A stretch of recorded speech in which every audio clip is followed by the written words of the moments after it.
características, o que o líder precisa ser e fazer para ser um líder autêntico, trazer motivação, trazer bem-estar, trazer o engajamento, eu comecei a percorrer, a princípio, por entender a cultura organizacional. E na cultura organizacional, eu trouxe a teoria do Kim Cameron, né, que ele fala de entender, né, quando você fala assim, quais as melhores práticas de uma liderança dentro da organização? Não existe uma receita de bolo, né? Tipo, a prática do líder dentro da organização tem que ser X, Y ou Z. Não, primeiro você tem que saber qual é a organização, né? O que a organização está esperando dessas lideranças? Qual é a estratégia da organização? Qual o caminho que ela quer percorrer, né? Então, não adianta, né, você trazer um modelo de liderança para uma organização sem conhecer essa cultura, porque às vezes você traz um treinamento e o próprio líder ele não consegue aplicar, né? Porque tudo que você fala na prática para ele não faz sentido. Faz sentido toda a teoria que você traz, mas na prática para ele dentro daquela organização não faz sentido, porque a empresa está exigindo outras ações dele, né? Talvez uma ação mais voltada para autoridade ou mais voltada para o mercado, para o externo. Então, o fato de conhecer um pouco a organização, a cultura organizacional, eu acho que é o ponto de partida para depois você pensar de que forma que você vai trazer os comportamentos desejados desse líder, né, autêntico, desse líder positivo, né? Aí, e aqui no outro slide eu coloco que a organização que não tem, e aí entra também essa situação, não tem organização que não tem nada definido, né? Então, quando você entra numa empresa, eu trabalho muito com empresas pequenas, de médio porte, aqui na região de Indaiatuba, Sorocaba, que é em São Paulo, e são empresas familiares.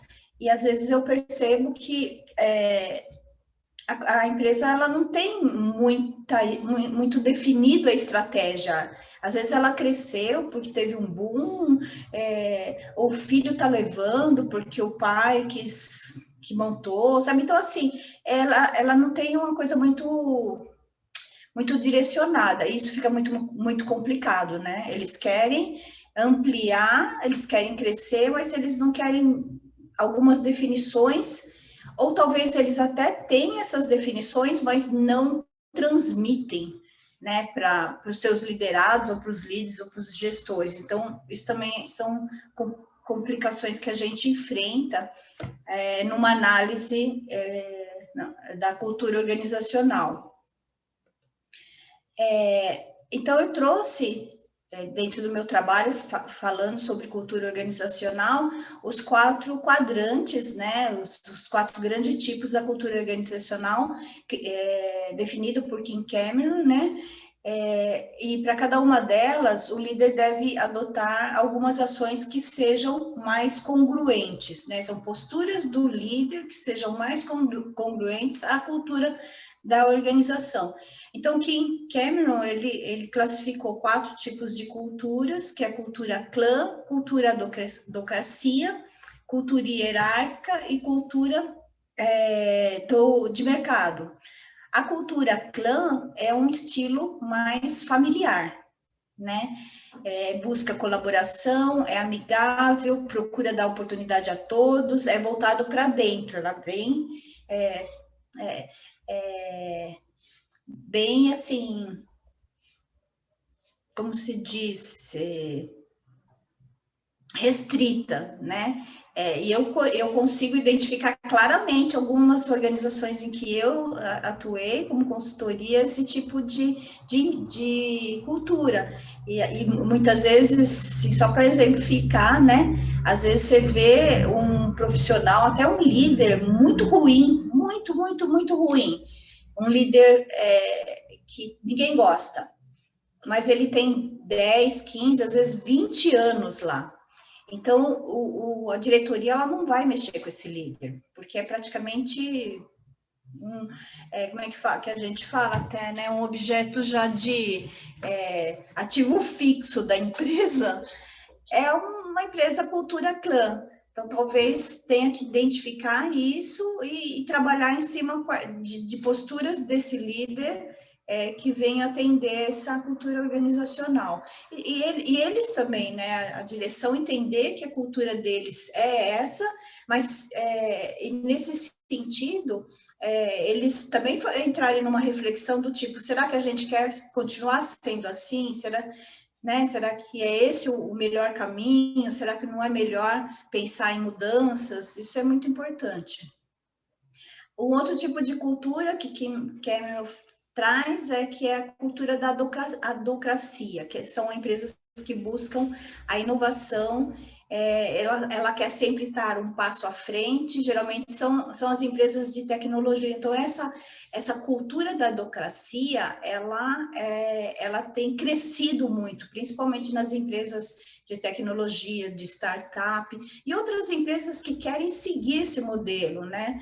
De trazer o animal para dentro da organização, ter um horário mais flexível. Então, dependendo do segmento, porque não são todos, se você trabalha com uma indústria, às vezes uma parte você consegue trazer essa cultura da adocracia, outra parte já não, né, de inovações, né, você tem que pensar isso. Tem empresa que tem em mente dizendo assim, eu não vou aplicar duas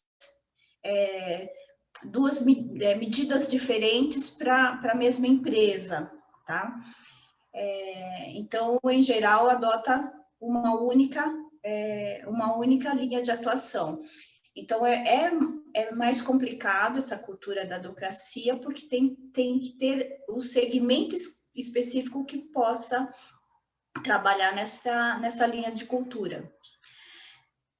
Uma outra linha é a cultura hierárquica, né? Que também é muito comum em empresas tradicionais. Também você vê muito, são os papéis e níveis de autoridades bem definidos, é aquela hierarquia, né? Diretor, gerente, supervisor, coordenador, líder e liderados, né? Então, dentro dessa cultura, geralmente os líderes, eles também já são mais centralizadores, e é uma cultura voltada para dentro. Então, Kim Cameron traz a cultura hierárquica e a cultura clã bem voltado para dentro, e já a cultura adocracia e a cultura de mercado já é voltado para fora. A cultura de mercado também, ela tem como premissa ser uma empresa competitiva, de olho no mercado, de olho nos seus concorrentes, e está sempre também querendo inovar e sempre querendo ser a primeira, tá sempre em primeiro lugar. É uma cultura também um pouco perigosa, porque às vezes passa por cima de qualquer situação, em detrimento de ser a empresa líder no mercado em determinado segmento, vamos assim dizer. Então, a partir desse entendimento dessas 4 grandes culturas, né, o Kim Cameron também traz um perfil do líder, né? Como que o líder ele tem que atuar se a empresa está mais voltada para mercado, se a empresa está mais voltada